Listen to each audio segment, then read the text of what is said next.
Yahoo, my name is Melissa, and I want to share my experience about my first day at a Japanese school. I went to Japan when I was 8 years old and I spoke no Japanese, but I was thrown into a Japanese school right away. I had to adapt, obviously, and my first day was kind of interesting because I had to actually make a speech in front of the whole entire school, even though I didn't speak any Japanese. So this is how it went. When I got there's this gathering that every school does every Monday, and usually they kind of announce the things for the week and stuff like that, so the entire school gathers together outside. During this time, the principal decides to actually introduce all the new students that were joining that week, and I was one of them. We had to introduce ourselves in front of the whole entire school. Again, at this point, I spoke no Japanese whatsoever, so I had to basically memorize a speech that my dad had written for me, and then that's the speech I used.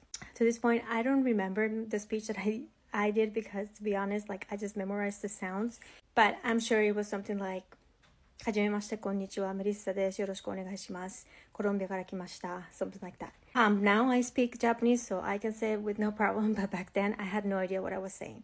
So that was the first day that I had to basically introduce myself in front of the entire school. And then after that, also, I had to introduce myself in the classroom to the rest of my classmates.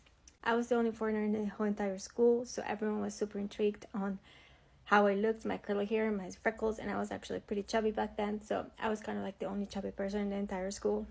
That's how my life started in Japan at a Japanese school as an 8-year-old.